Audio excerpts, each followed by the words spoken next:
My parents cut me out of their inheritance, so I added someone they hate to the will.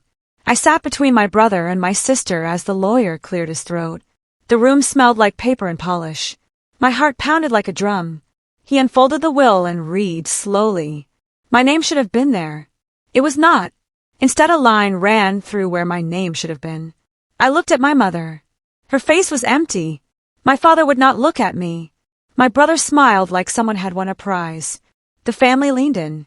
Some faces were kind, some pleased. The lawyer's pen tapped the desk. My hands could not stop shaking. I tried to speak, but no sound came. A cousin leaned over and whispered, "They planned this." The whisper landed like a stone. I felt the world tilt. I felt small. My throat burned. I wanted to run. Instead, I sat still and listened while my future was erased by the people who raised me. My name is Elena. Please hit subscribe as we go deeper into my story. I followed my mother's voice and sat. She said it was because I was too independent. Her voice was flat. Everyone nodded like they heard the truth. I looked at my father. He stared at his hands. He did not say anything. The lawyer folded his papers and watched. My brother smiled like he'd won. I tried to speak, but words felt heavy.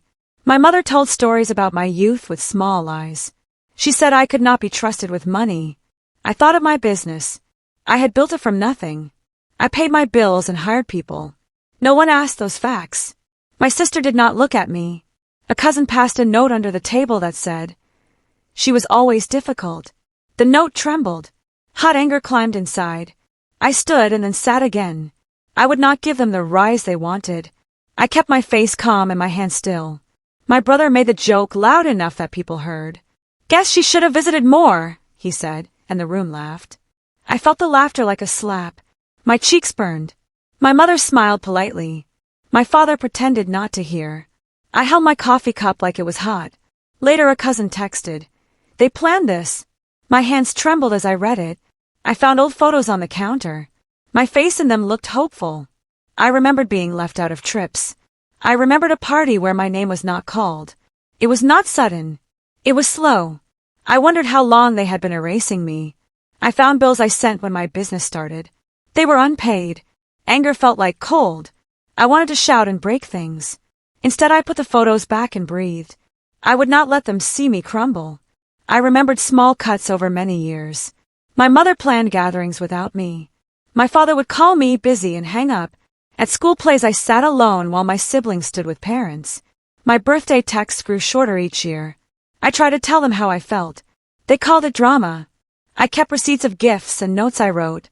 I even had a card from my mother that said, "Proud of your choices," the last line blank. It hurt.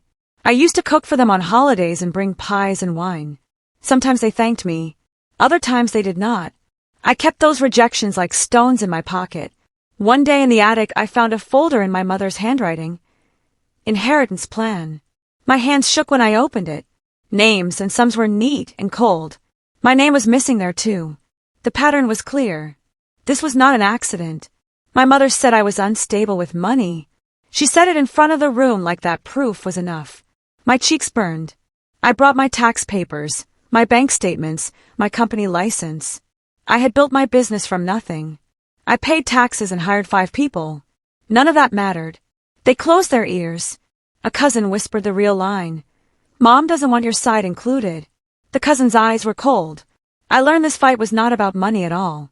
It was about control and who would show up at their dinner tables. My father kept his head down and would not meet my eyes. I felt a new kind of anger then. Anger that sharpened into a plan. I went home, took the papers I owned, and stacked them on my kitchen table. I would not let them take more. I called my lawyer and said, "Tell me everything I can do." Dinner felt like a stage set for my shame. My father lifted his glass and toasted his real heirs. The words hit like stones. My brother and sister smiled, clinking glasses with him. Aunts nodded. I pushed food around my plate, unable to swallow. No one looked at me except one uncle who mouthed, "Sorry." I was not sure he meant it. My mother talked about future plans for the family land, speaking as if I were not even sitting at the table. I felt myself shrinking. My fork scraped the plate. No one paused. When I finally stood to leave, my father said, "Drive safe," but his eyes stayed on his wine. Outside, the cold night air felt like freedom. I sat in my car with the engine off. My chest tightened. I knew something inside me had cracked. This was more than hurt. This was the start of change. The next morning a neighbor waved me over.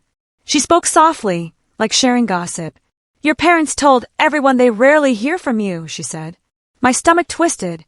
I showed her my phone, weeks of unanswered texts I had sent them. She frowned. "Strange. That's not what they say." It felt like a curtain pulling back. I drove home and scrolled through old messages. So many blue bubbles. So few gray ones. Birthdays. Holidays. Short notes checking in. All ignored. I sat at my kitchen table and cried from anger, not sadness. I had tried. I saw that now. The story they told others made me the villain. I wiped my eyes and stood. I checked my mail pile and found an old envelope from my parents' lawyer about property we once owned together. It felt wrong. I opened it again, reading slowly. Something didn't add up. Something was missing. I dug through my files until I found the original property papers. My name had once been beside theirs, clear as day. But the new document in the mail said only their names. My signature looked copied, the slant too sharp, the letters uneven. My heartbeat thudded. Someone had forged it. I held both pages under the lamp, comparing them. The truth was obvious. They had cut me out there too. I felt dizzy. I thought of holidays spent helping them fix that same house. I had painted those walls.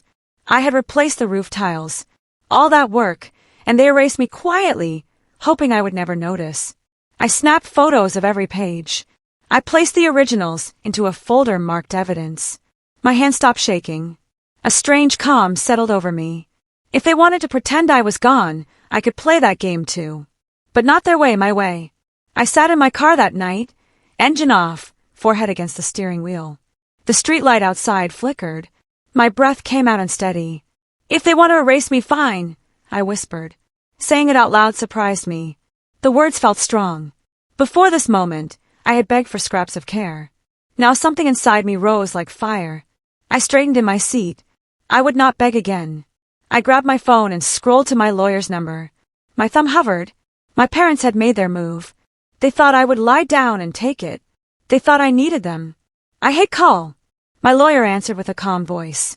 "I need help," I said, "and I'm ready to fight." When the call ended, I looked at my reflection in the dark window. I looked older, sharper, clearer. This was the breaking point and the beginning. My lawyer leaned back in his chair after I explained everything. He spoke gently. "You can write your own will. You control every asset you own." I blinked. I had not thought that far ahead. He continued, "Your parents cutting you out doesn't stop you from deciding your own legacy." A strange power spread through me. All my life, they held control. Now the control was mine. "Anyone you choose," he said, "can inherit what's yours." A name rose in my mind like a spark. Ava. My goddaughter. The child my parents disliked for reasons they never said. They hated that I loved her. They hated that she loved me back. I felt a slow smile form.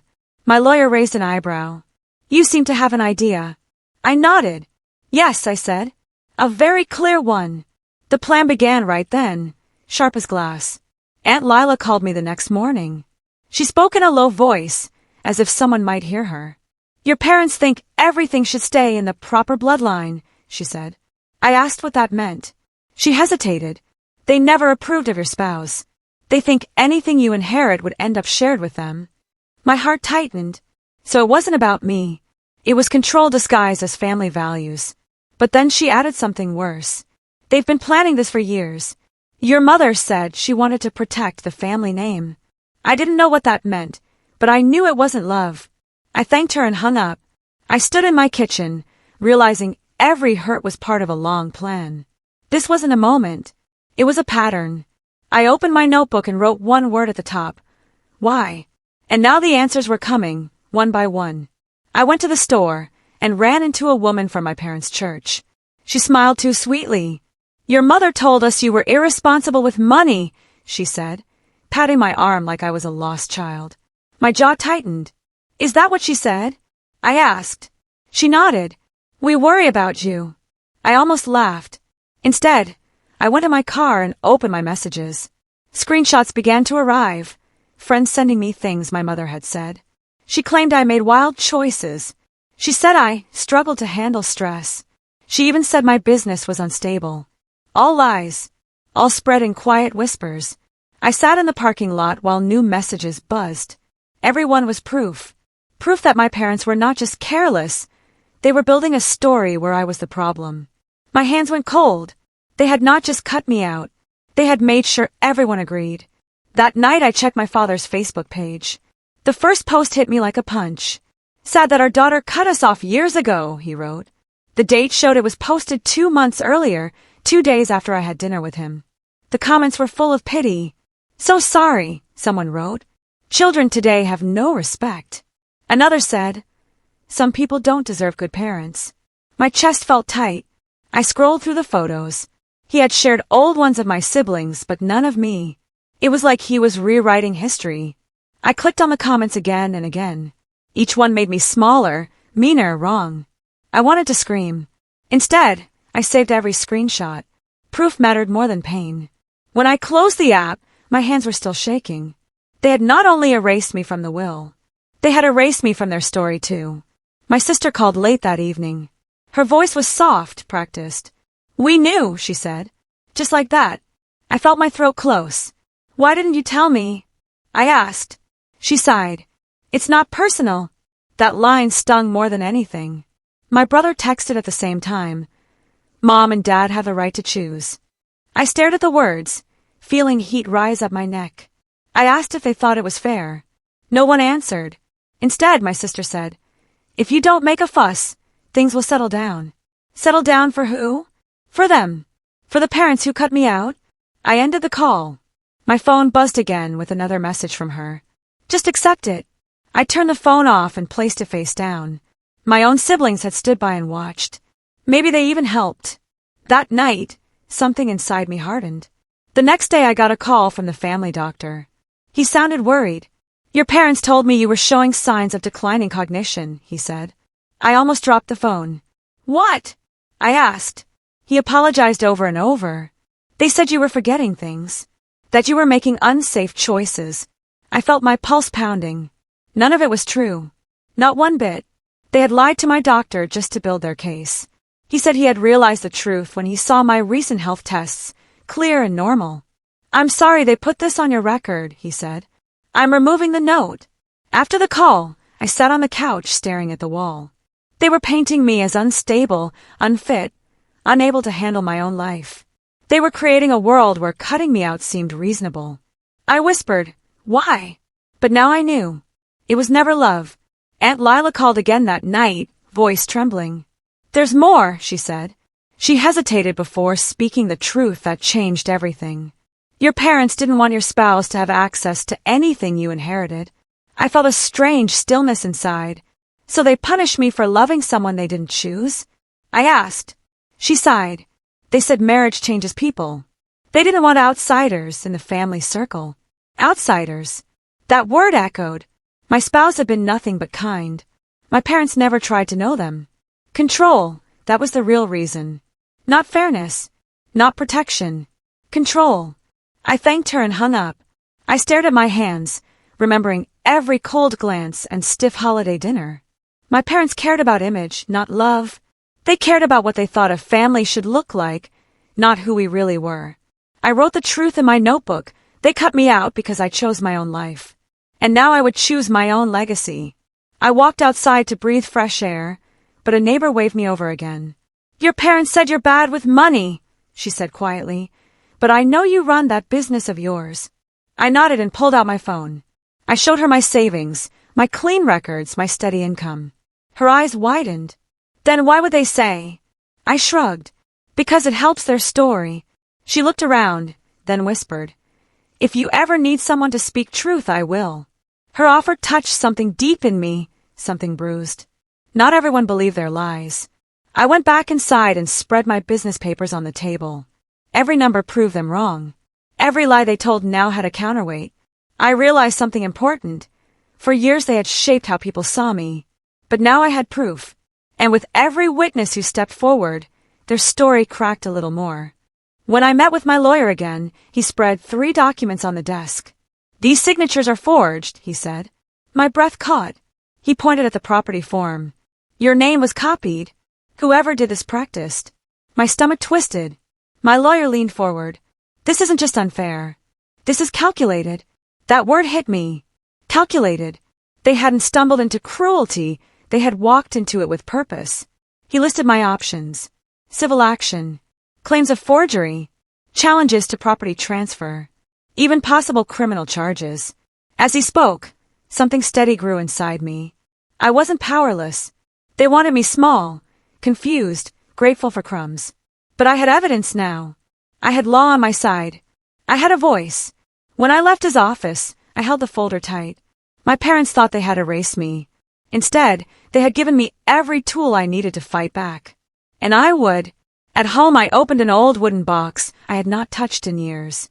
Inside were letters my grandmother wrote before she passed. Her handwriting was warm and looping. I read one line and felt tears gather. You have the strongest heart in the family, she wrote. Don't let them dim you. Then another line. Take care of Ava. She needs someone gentle in her life. I paused. Ava, my goddaughter, was the child my parents disliked, the child they said was too loud, too different, not her kind. But she loved me purely. I remembered how she hugged me tight at holidays and asked if she could stay longer. My parents always sighed when she entered the room. I held the letter against my chest. My grandmother saw me. She saw Ava. She saw the truth. And suddenly I knew exactly who deserved everything I could give. Someone innocent. Someone kind. Someone they hated. I sat at my kitchen table long after midnight, the house quiet. My notes, letters, and evidence surrounded me. Every lie, every cut, every cold moment formed a path leading to one clear truth. I needed to take back what little power they ever let me have. And then I saw it, the perfect answer. A will of my own. A legacy of my choosing. Not revenge through anger, but revenge through love. My grandmother's words echoed in my mind. Ava. Sweet, bright, overlooked Ava. A child they treated like a shadow. Who better to inherit everything? Who better to rise from the ashes of their cruelty? I pictured my parents' faces when they learned. Shock, rage, confusion. And for the first time in weeks, I smiled. I opened my laptop and scheduled the meeting. Tomorrow, my new will would be written. Tomorrow, my parents would lose the control they worshipped. I met Ava at a quiet cafe far from home. She arrived with paint on her sleeves from school art class. When she saw me, she hugged me tight, the kind of hug that made my chest ache. We sat by the window with warm drinks. I told her I wanted to talk about future plans. Her eyebrows lifted. My future? She asked. I nodded. I want to make sure you're always taken care of. You matter to me. She blinked fast, like she might cry. But why me? She whispered. I could have told her everything. Every lie, every cut, every reason my parents hated her, but I didn't. Instead, I held her hand. Because you're kind. Because you see people. Because you've never asked for anything. She looked down, wiping her eyes. I felt a peace I had not known in months. I knew then. I had chosen the right heir. My lawyer prepared everything with careful hands. The conference room felt cool and still, like a place where truth lived. The notary sat beside us, 2 witnesses waiting with pens ready. My new will sat on the table, thick and final. My assets, property, business shares, all assigned to one name, Ava. My parents' names were nowhere, not even in small print. My lawyer read each line aloud. I felt power settle in my chest, steady and warm. When he passed the papers to me, I signed slowly, my handwriting firm. The notary stamped it. The witnesses added their names. The air felt different afterward, lighter. It's airtight, my lawyer said. They can't fight this. I nodded. I already knew. I asked for 2 certified copies and sent them to secure locations. This wasn't anger anymore. This was preparation. This was control. This was the future. Mine, not theirs. 3 days later, I invited my parents and siblings to a family update dinner. The message was simple and polite. No hint of a storm coming. They replied fast. Too fast. I could feel their excitement through the screen. They thought I would apologize. They thought I had learned my lesson, bowed my head, accepted my place. The night arrived warm and quiet. I set the table with care, white plates, silver forks, soft candles. When the doorbell rang, my mother stepped in first, dressed like she was attending a gala. My father followed, smiling stiffly. My siblings whispered to each other, dressed too nicely for a simple dinner. They believed victory was theirs. I greeted them calmly, my heartbeat steady. Let them be smug. Let them sit tall. They had no idea they were walking into the end of their control. I poured drinks and waited. We ate slowly. My mother talked about her garden. My father bragged about my brother's new job. My sister kept smoothing her dress like she was preparing for applause. I nodded, smiled, asked simple questions. I let them relax. I let them believe I had folded. My mother patted my hand. "It's good you invited us," she said. "We knew you'd come around." I looked at her calm face and felt nothing. No anger. No sadness. Just distance. When dessert arrived, I placed my napkin on the table and stood. My family paused mid-bite. "There's something I need to share," I said. My voice didn't shake. My father leaned back, smug and expectant. He truly believed he knew what was coming. I took a breath, steady and slow. "Tonight," I said, "we are going to talk about the truth."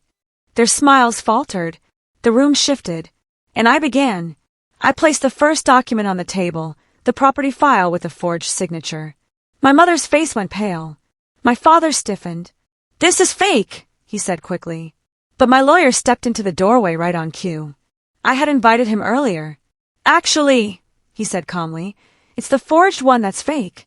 He laid down the analysis, showing the copied strokes, the mismatched ink, the repeated letters.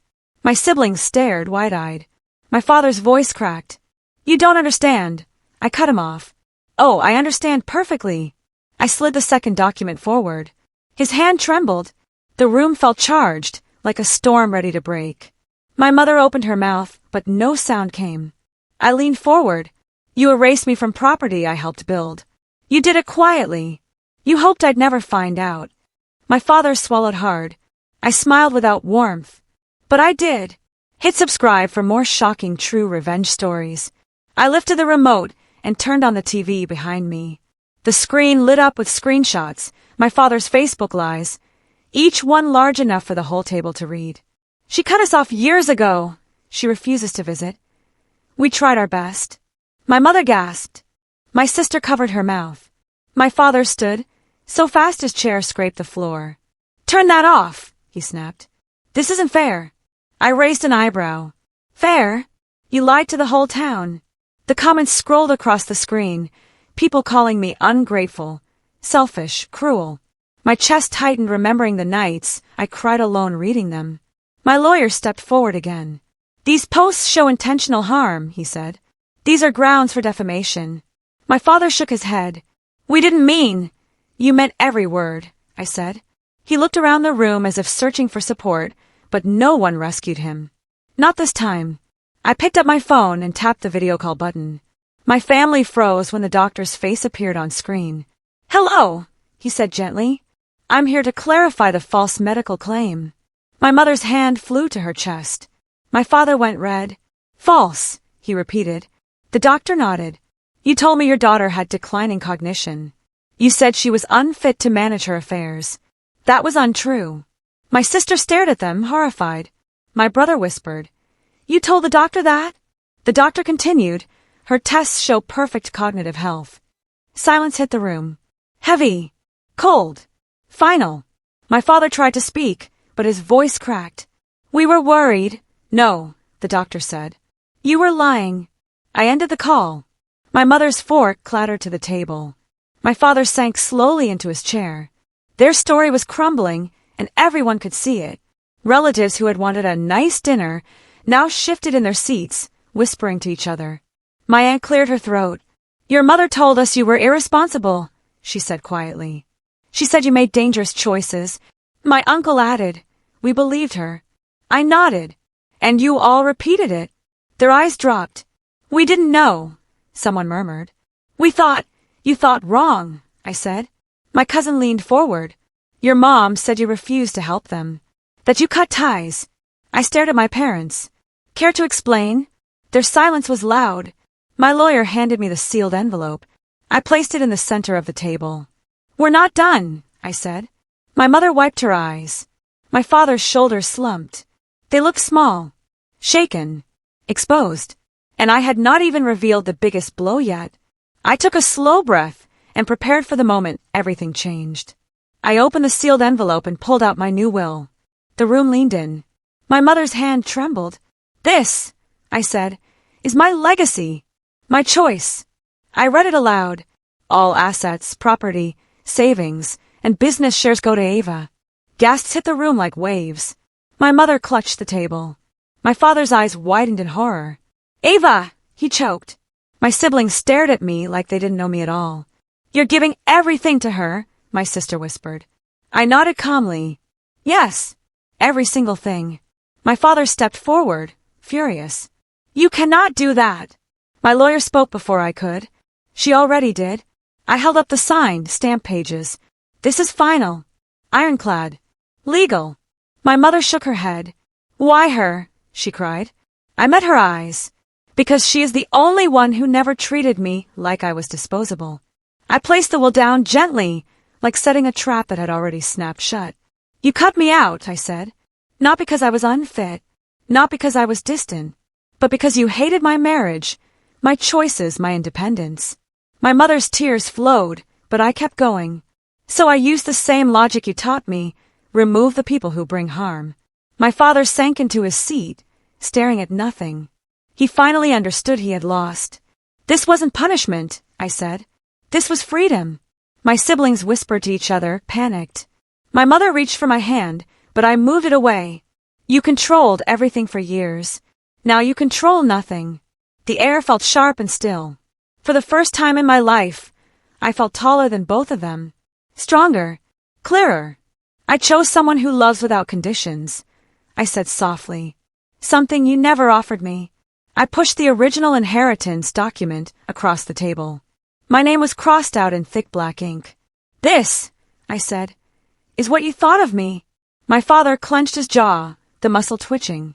My mother whispered, "We were protecting the family." I shook my head.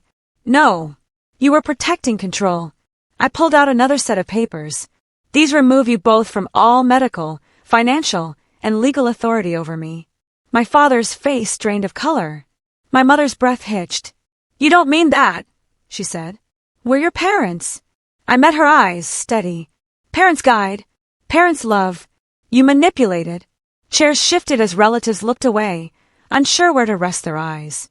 My lawyer nodded, confirming the documents were filed. My father stood, then slowly sat again, defeated. The room felt heavy with truth, with endings. I exhaled. "You wanted me powerless," I said quietly. "Now you have no power at all." My father tried one last time. "You're making a mistake," he said, voice low. But I stayed still. "No," I replied.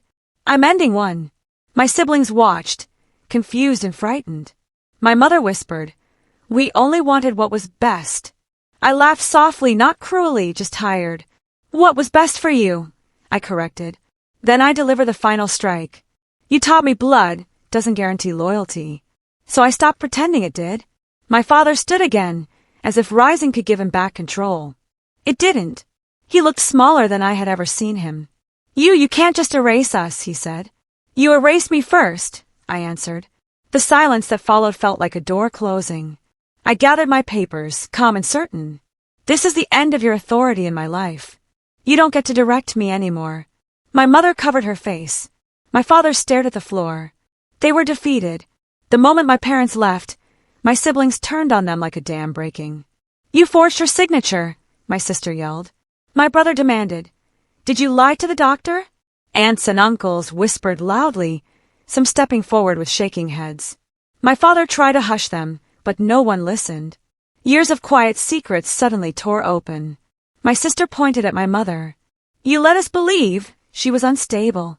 My mother cried harder, unable to defend the lies anymore. My brother looked sick. "You told us she didn't want the family," he said. "You made us hate her." I stood back, watching the truth unravel them. This wasn't revenge, it was revelation. The room that once felt so heavy now felt clear. Their story was gone. Their mask cracked. Siblings who once ignored my pain now understood it. And they were furious, not at me, but at the people who raised us. Word spread fast, faster than I expected. By the next day, cousins were calling, demanding answers. Someone leaked details about the forged documents to the extended family. At a gathering later that week, people avoided my parents like they carried fire. A cousin confronted my father loudly in the yard. "You lied about your own daughter," my cousin shouted. "You forged signatures." My father tried to walk away, but heads turned, whispers followed. For the first time, their reputation, something they protected like gold, crumbled in public. My mother stood near the fence, shoulders shaking, as relatives whispered harsh truths she could not hide from. I watched from a distance. I didn't speak. I didn't step in. They had created the storm, now they stood in the rain. For years they cared more about image than love. Now the image was broken, and the love they had ignored was gone. A week later, my parents came to my door. My father held his hat like a child. My mother's eyes were red. "We want to apologize," she said. But her voice held self-pity, not remorse. "We've been under stress," my father added.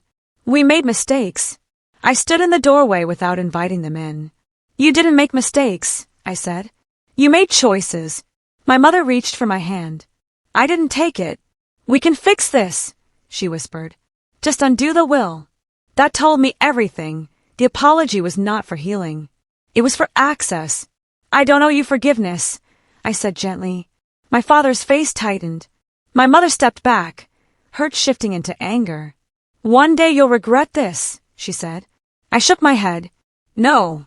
I regret believing you loved me unconditionally." They left in silence, their steps slow, heavy. I closed the door without looking back. I sat alone in my quiet house after they left, the silence warm instead of heavy. For the first time in months, I felt space to breathe. I walked from room to room, touching books, photos, and small things I had chosen for myself. None of them carried their judgment. My phone buzzed with messages, some from relatives who now believed me, others from people offering support. I answered a few, then put the phone down. I didn't need noise. I didn't need approval. I had done what I needed to do. As I made tea, my phone buzzed again. This time the name on the screen made me smile. Ava. Her text was short but full of meaning. "Can we talk?" Something happened. My heart lifted. I typed back. Of course. I didn't know what she would say, but I felt ready. Not scared. Not small. Just steady. My story wasn't ending. It was turning. Ava's voice shook when she spoke. "I don't deserve what you gave me," she said. I heard tears in her words. "But I'm so grateful." I sat down, holding the phone with both hands. "You deserve love," I told her. "You deserve someone to believe in you. I choose you." She cried softly. "No one ever chose me before." That sentence hit me hard. Maybe that was why my grandmother loved her. Maybe she saw something familiar, kindness overlooked. "Your family," I said. "Not by blood, by heart." She asked if she could visit. "Yes," I said. My voice warmed. "Come tomorrow." After the call, I leaned back and closed my eyes. I felt a calm I had never felt before. My parents cut me out to hurt me, but their cruelty had pushed me towards someone who actually mattered. Someone worth building a legacy for. Someone who understood love. Ava arrived the next afternoon, carrying a bag of snacks and 2 board games. "I didn't know what you liked," she said shyly. I laughed and hugged her. "This is perfect." We cooked pasta together, moving around the kitchen like we had done it for years. She told me about school, her dreams, the things she wished she could do someday. I listened, letting her words fill the empty spaces my parents once carved out. After dinner, we sat on the couch, eating cookies from a plastic container. We talked about small things, funny things, and the room filled with warmth. I realized that this simple laughter, was something I had never felt with my own parents. No judgment, no sharp edges, just ease. When Ava left that night, she hugged me tight. "Can we do weekly dinners?" she asked. I felt my heart soften. "Yes," I said. "Every week." The next week, I handed Ava the old wooden memory box. She opened it gently, lifting each letter like it was a treasure. When she found my grandmother's note, the one naming her, she covered her mouth. "She wrote about me," she whispered. I nodded. She saw your heart long before any of this. Ava read every word, tears slipping down her cheeks. Why didn't your parents love you like this? She asked softly. I smiled sadly. Some people only love what they can control. She touched my hand. But you're free now. I nodded. Giving her the box felt like passing a torch, one built not from duty but from choice. A generational wound cracked open and finally healed. For the first time, I felt like I wasn't just surviving my past. I was rewriting my future. And I wasn't doing it alone. Ava hugged me tight before leaving that night, holding the box to her chest. Thank you, she whispered. I won't forget this. I watched her walk to her car, feeling a warmth in my chest that pushed away every old bruise. My parents had tried to cut me out, bury me, silence me. But in their attempt to erase me, they freed me. I closed the door, stood in the quiet, and let my shoulders relax. My life was mine now, every piece of it. My will, my voice, my legacy. I thought of the girl I once was, trying so hard to earn love from people who never intended to give it. Then I thought of Ava, open-hearted, grateful, chosen. I whispered into the still air. Legacy belongs to the one who chooses love, not the ones who never gave it.